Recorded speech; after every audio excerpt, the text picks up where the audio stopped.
And now chapter 17 of the Antya Leela, the bodily transformations of Lord Sri Caitanya Mahaprabhu.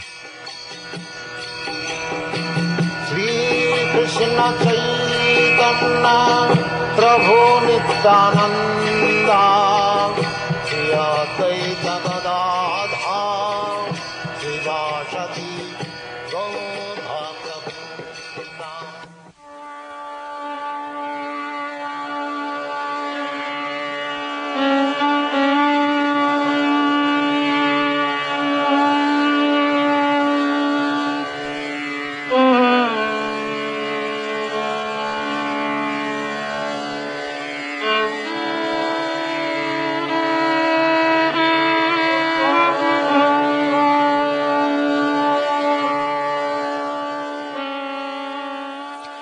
I am simply trying to write about Lord Gaurachandra's transcendental activities and spiritual madness, which are very wonderful and uncommon. I dare to write of them only because I have heard from the mouths of those who have personally seen the Lord's activities. All glories to Sri Caitanya Mahaprabhu. All glories to Lord Nityananda. All glories to Advaita Chandra. All glories to all the devotees of the Lord. Absorbed in ecstasy, Sri Caitanya Mahaprabhu acted and talked like a madman day and night. In the company of Swarup Damodar Goswami and Ramananda Rai, Sri Caitanya Mahaprabhu once passed half the night talking about the pastimes of Lord Krishna. As they talked of Krishna, Swarup Damodar Goswami would sing songs exactly suitable for Sri Caitanya Mahaprabhu's transcendental emotions. Ramananda Rai would quote verses from the books of Vidyapati and Chandidas, and especially from the Gita Govind by Jayadev Goswami, to complement the ecstasy of Sri Caitanya Mahaprabhu. At intervals, Sri Caitanya Mahaprabhu would also recite a verse. Then in great lamentation, he would explain it. Sri Caitanya Mahaprabhu passed half the night experiencing varieties of emotions. Finally, after making the Lord lie down on his bed, both Swarup Damodar Goswami and Ramananda Rai returned to their homes. Sri Caitanya Mahaprabhu's personal servant, Govinda, lay down at the door of his room, and the Lord very loudly chanted the Hare Krishna Maha Mantra all night. Suddenly, Sri Caitanya Mahaprabhu heard the vibration of Krishna's flute. Then in ecstasy, he began to depart to see Lord Krishna. All three doors were fastened as usual, but Sri Caitanya Mahaprabhu, in great ecstasy, nevertheless got out of the room and left the house. He went to a cowshed on the southern side of the Shingadvar. There the Lord fell down unconscious among the cows from the district of Tailanga. Meanwhile, not hearing any sounds from Sri Caitanya Mahaprabhu, Govinda immediately sent for Swarup Damodar and opened the doors. Then Swarup Damodar Goswami lit a torch and went out with all the devotees to search for Sri Caitanya Mahaprabhu. After searching here and there, they finally came to the cowshed near the Shingadvar. There they saw Sri Caitanya Mahaprabhu lying unconscious among the cows. His arms and legs had entered the trunk of his body, exactly like those of a tortoise. His mouth was foaming, and there were eruptions on his body, and tears flowed from his eyes.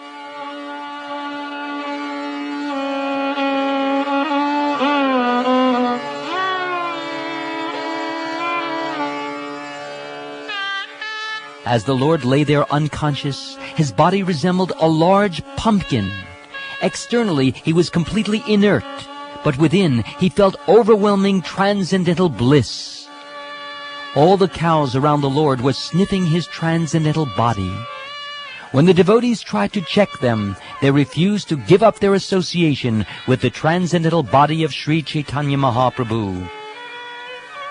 The devotees tried to rouse the Lord by various means, but his consciousness did not return. Therefore they all lifted him and brought him back home. All the devotees began to chant the Hare Krishna mantra very loudly, and after a considerable time, Sri Caitanya Mahaprabhu regained consciousness. When he regained consciousness, his arms and legs came out of his body, and his whole body returned to normal. Sri Chaitanya Mahaprabhu stood up and then sat down again. Looking here and there, he inquired from Svarup Damodar, "Where have you brought me?" After hearing the vibration of a flute, I went to Vrindavan, and there I saw that Krishna, the son of Maharaj Nanda, was playing on his flute in the pasturing grounds. He brought Srimati Radharani to a bower by signaling with his flute. Then he entered within that bower to perform pastimes with her. I entered the bower just behind Krishna, my ears captivated by the sound of his ornaments. I saw Krishna and the gopis enjoying all kinds of pastimes while laughing and joking together. Hearing their vocal expressions, it enhanced the joy of my ears. And then just then all of you made a tumultuous sound and brought me back here by force. Because you brought me back here, I could no longer hear the nectarian voices of Krishna and the gopis, nor could I hear the sounds of their ornaments or the flute.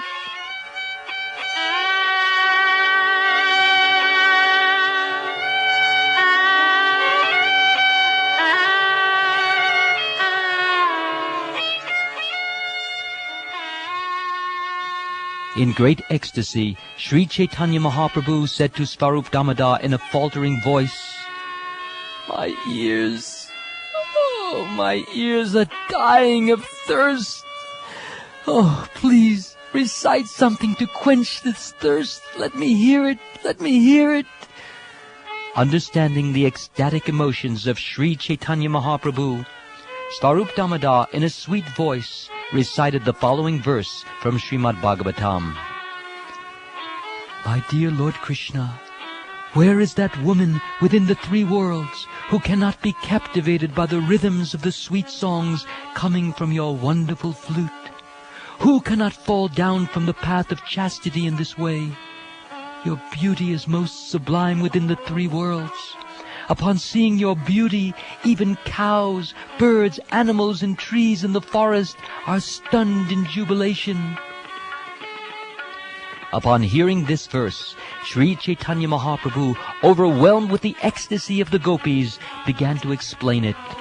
He said, The gopis, they entered the arena of the Ras dance in ecstasy. But after hearing Krishna's words of negligence and detachment, they understood that he was going to renounce them. Thus they began to chastise him in anger.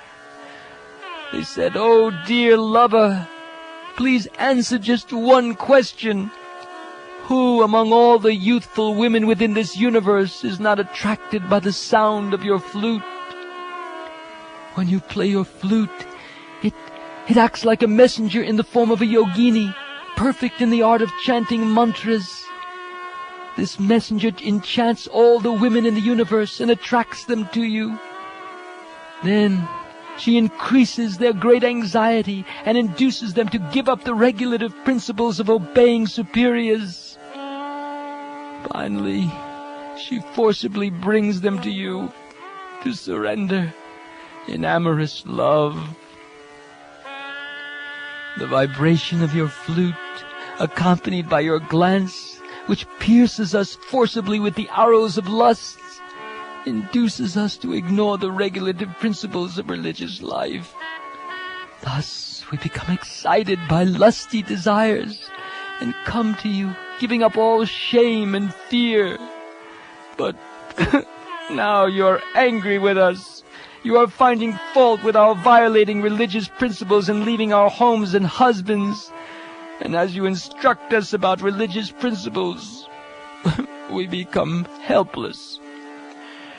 We know that this is all a well-planned trick. You know how to make jokes that cause the complete annihilation of women, but we can understand that your real mind, words, and behavior, we know they're different. Therefore, please give up all these clever tricks." the nectarine buttermilk of your flute's vibration, the nectar of your sweet words, and the nectarine sound of your ornaments mixed together to attract our ears, minds, and lives. Oh, Krishna, in this way you are killing us.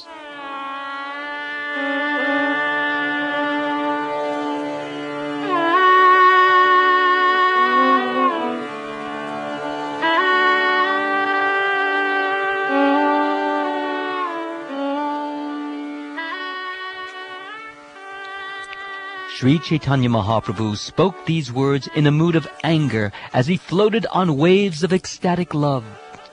Merged in an ocean of anxiety, he recited a verse spoken by Srimati Radharani expressing the same emotions. Then he personally explained the verse and thus tasted the sweetness of Krishna. He continued, "My dear friend, the Supreme Personality of Godhead, Krishna, has a voice as deep as a cloud resounding in the sky. With the tinkling of his ornaments, he attracts the ears of the gopis, and with the sound of his flute, he attracts even the goddess of fortune and other beautiful women. The personality of Godhead known as Madan Mohan, whose joking words carry many indications and deep meanings, is increasing the lusty desires of my ears. Krishna's deep voice is more resonant than newly arrived clouds, and his sweet song defeats even the sweet voice of the cuckoo. Indeed, his song, it is so sweet that even one particle of its sound can inundate the entire world. If such a particle enters one's ear, one is immediately bereft of all other types of hearing. My dear friend, please tell me what to do. My ears have been plundered by the qualities of Krishna's sound. Now, however, I cannot hear his transcendental sound, and I am almost dead for want of it. The tinkling of Krishna's ankle bells surpasses the songs of even the swan and crane, and the sound of his bangles puts the singing of the chatak bird to shame. Having allowed these sounds to enter the ears even once, one cannot tolerate hearing anything else. Krishna's speech, his speech, it is far sweeter than nectar. Each of his jubilant words is full of meaning, and when his speech mixes with his smile, which is like camphor, the resultant sound and the deep meaning of Krishna's words, they create various transcendental mellows. One particle of that transcendental blissful nectar is the life and soul of the ear, which is like a chikora bird that lives in hope of tasting that nectar. Sometimes, by good fortune, the bird can taste it, but at other times he unfortunately cannot, and therefore almost dies of thirst. The transcendental vibration of Krishna's flute disturbs the hearts of women all over the world, even if they hear it only once. Thus their fastened belts become loose, and these women become the unpaid maidservants of Krishna. Indeed, they run toward Krishna exactly like madwomen. When she hears the vibration of Krishna's flute, even the goddess of fortune comes to him, greatly hoping for his association, but nevertheless, she does not get it. When the waves of thirst for his association increase, she performs austerities, but still she cannot meet him. Only the most fortunate can hear these four nectarine sounds: Krishna's words, the tinkling of his ankle bells and bangles, his voice, and the vibration of his flute. If one does not hear these sounds, his ears are as useless as small conch shells with holes.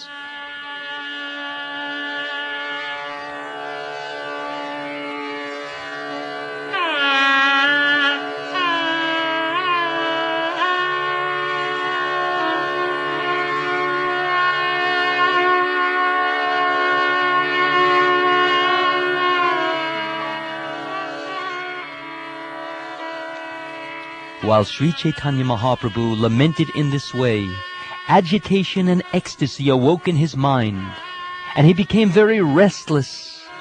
Many transcendental ecstasies combined in him, including anxiety, lamentation, attention, eagerness, fear, determination, and remembrance. The aggregate of all these ecstasies awoke a statement by Srimati Radharani in the mind of Bilvamangal Thakur. In the same ecstatic mood, Sri Caitanya Mahaprabhu now recited that verse, and on the strength of madness, he described its meaning, which is unknown to people in general. He said, "Alas, what shall I do? To whom shall I speak? Let whatever I have done in hopes of meeting Krishna, let it be finished now. Please say something auspicious, but do not speak about Krishna." Alas, Krishna is lying within my heart like Cupid. Therefore, how can I possibly give up talking of him?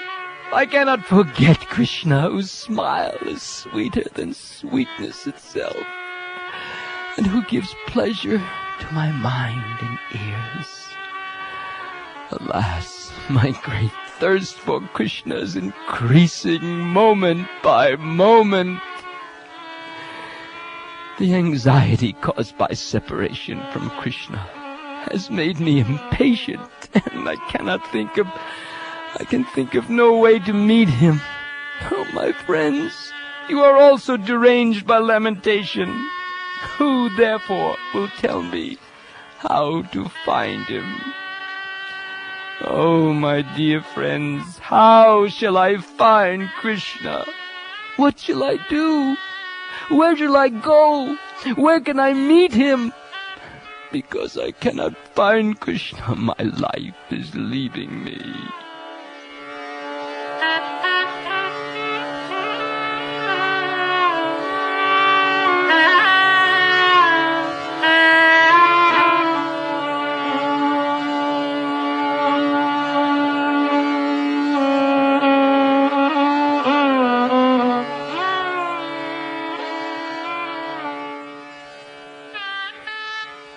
Suddenly, Sri Caitanya Mahaprabhu became calm and considered his state of mind.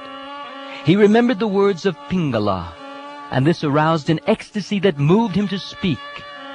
Thus he explained the meaning of the verse. He said, "If I give up hope of meeting Krishna, I shall then be happy. Therefore, let us stop this most inglorious discussion of Krishna. It would be better for us to talk of glorious topics and forget him." While speaking in this way, Srimati Radharani suddenly remembered Krishna. Indeed, he appeared within her heart. Greatly astonished, she told her friends, "The person I want to forget, he's lying in my heart." Srimati Radharani's ecstasy also made her think of Krishna as Cupid, and this understanding frightened her. She said, "This Cupid who has conquered the whole world, he has entered my heart, and he is my greatest enemy, for he does not allow me to forget him." Then great eagerness conquered all the other soldiers of ecstasy, and an uncontrollable desire arose in the kingdom of Srimati Radharani's mind. Greatly unhappy, she then chastised her own mind. "If I do not think of Krishna, my impoverished mind will die within a moment like a fish out of water. But when I see Krishna's sweetly smiling face, my mind and eyes are so pleased that my desire for him redoubles. Alas, where is Krishna, the treasure of my life? Where is the lotus-eyed one? Alas, where is the divine ocean of all transcendental qualities? Alas, where is the beautiful blackish youth dressed in yellow garments? Alas, where is the hero? of the Ras dance. Where shall I go? Where can I find you? Please tell me, and I shall go there. Speaking in this way, Sri Caitanya Mahaprabhu began running.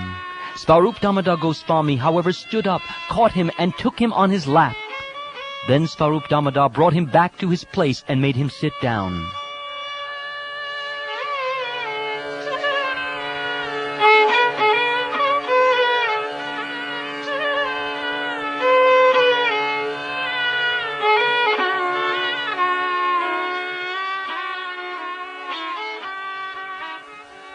Suddenly, Sri Caitanya Mahaprabhu returned to external consciousness and said to Svarup Damodar Goswami, "My dear Svarup, please sing some sweet songs."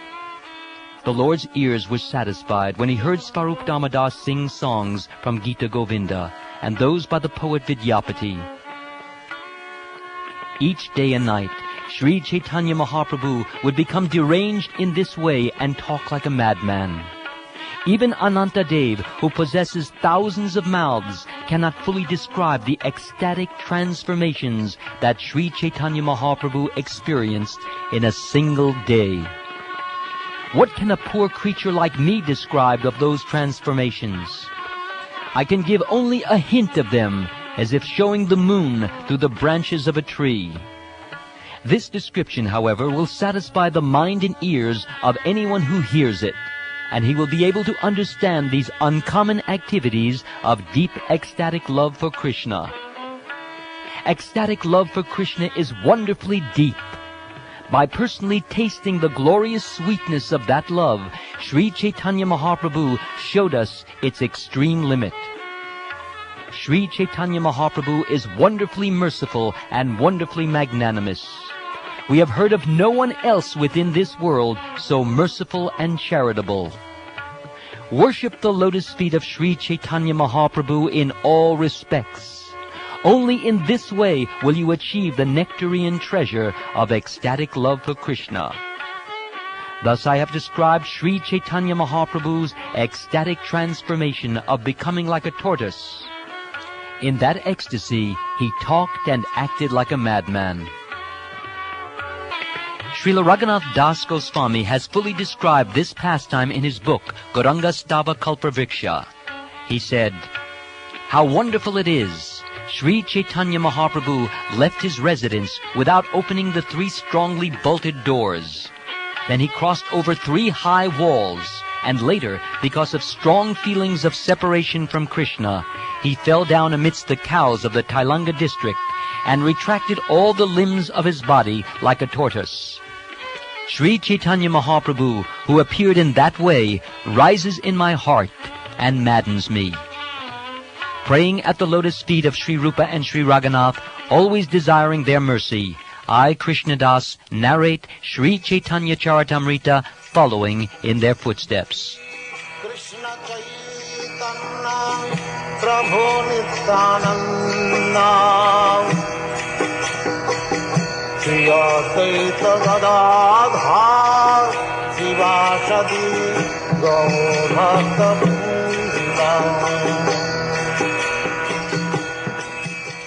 This ends chapter 17 of the Antya Leela, the bodily transformations of Sri Caitanya Mahaprabhu.